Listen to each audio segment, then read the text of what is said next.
अच्छा, कभी कभी देने का एक ऐसा अंदाज भी होता है जो हमारे ज़मीर को तो वक्ती तौर पर सुला देता है, लेकिन हमारी ज़िंदगी में जो असल तब्दीली आनी होती है ना, उसे रोक देता है। आज हम इसी बहुत बारीक लेकिन अहम मौजू को समझने की कोशिश करेंगे कि जब हम सिर्फ इतना देते हैं जिससे हमें थोड़ा सुकून मिल जाए, लेकिन इतना नहीं कि हम खुद बदल जाएं। तो यहाँ असल सवाल यही है, क्या जो कुछ हम दे रहे हैं वो वाकई हमारे अंदर तब्दीली का दरवाज़ा खोल रहा है, या ये बस एक वक्ती एहसास है जो हमें कुछ देर के लिए बेहतर महसूस करवाता है, जबकि अंदर से सब कुछ वैसा का वैसा ही रहता है। चलें अब जरा इस फर्क को गहराई से देखते हैं।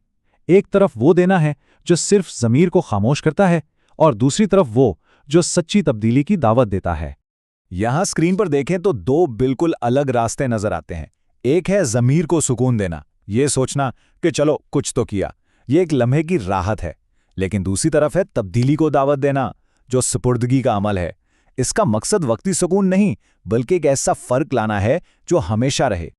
ये जो बात है ना, ये इस पूरी कैफियत को बहुत खूबसूरती से बयान करती है। मतलब हम रूहानी मामलात के करीब रहते हैं ताकि तसल्ली मिलती रहे, लेकिन एक महफूज फासले पर, ताकि हमारे वो हिस्से छुपे रहें जिन्हें हम दुनिया के सामने नहीं लाना चाहते।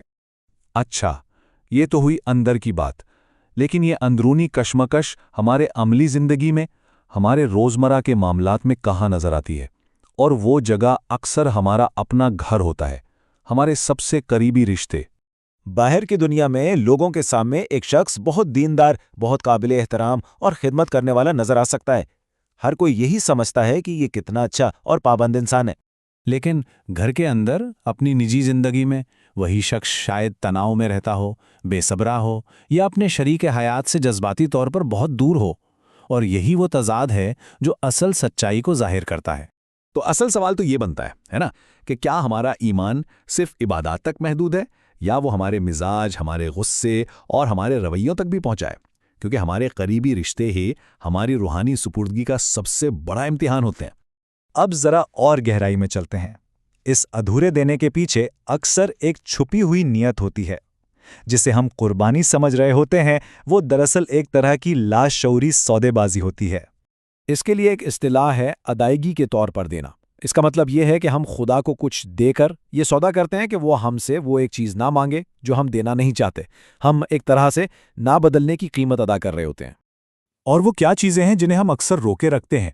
जैसे हर मामले को अपने कंट्रोल में रखने की ख्वाहिश, पुरानी नाराज़गियों को दिल में जिंदा रखने का हक, लोगों के सामने बनी अपनी एक ख़ास इमेज को बचाने की कोशिश, या हर बहस में अपनी बात को ही आखिरी लफ्ज़ साबित करने की ज़िद।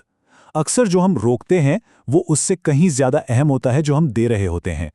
तो बात यह है कि जो हम दे रहे हैं वो असली तो है, इसमें कोई शक नहीं, लेकिन वो तब्दीली के सामने एक ढाल का काम कर रहा है, सुपुर्दगी का नहीं। ये खुदा के काम से बचने का एक बहुत होशियार तरीका बन जाता है। अच्छा, तो अब तक हमने मसले को तो समझ लिया, लेकिन इससे निकलने का रास्ता क्या है? चलें अब हकीकी और पूरे दिल से सुपुर्दगी की तरफ जाने वाले अमली कदमों की बात करते हैं। हकीकी तब्दीली का रास्ता 3 आसान कदमों पर मुश्तमिल है। पहला, खुद से ईमानदारी से ये सवाल करना, मैं असल में क्या चीज़ रोके हुए हूँ। दूसरा, जब जवाब मिल जाए तो उस चीज़ को मुकम्मल तौर पर खुदा के हवाले कर देना। और तीसरा, उस आज़ादी को महसूस करना जो इस भरोसे से आती है कि अब वो हर चीज़ संभाल लेगा। और उन दोनों रास्तों के जो नतीजे हैं ना, उनमें ज़मीन आसमान का फ़र्क है। अधूरा देना हमें रूहानी तौर पर एक ही जगह पर घुमाता रहता है और घर में भी तनाव बढ़ाता है, जबकि पूरे दिल से की गई सुपुर्दगी ज़िंदगी में सच्चा अमन, ईमानदारी और एक ठहराव लेकर आती है। तो आखिर में ये सवाल सिर्फ ये नहीं है कि क्या मैंने कुछ दिया है, बल्कि असल सवाल ये है कि मैं अब भी क्या चीज़ रोके हुए हूँ जो मुझे बदलने नहीं दे रही। ये एक गहरा और ज़ाती सवाल है, लेकिन इसी के जवाब में एक सच्ची और आज़ाद ज़िंदगी का वादा छुपा है। जब हम इस छुपे हुए हिस्से को भी खुदा के हाथ में दे देते हैं, तभी हम वो ज़िंदगी पाना शुरू करते हैं जो वो हमेशा से हमारे लिए चाहता था।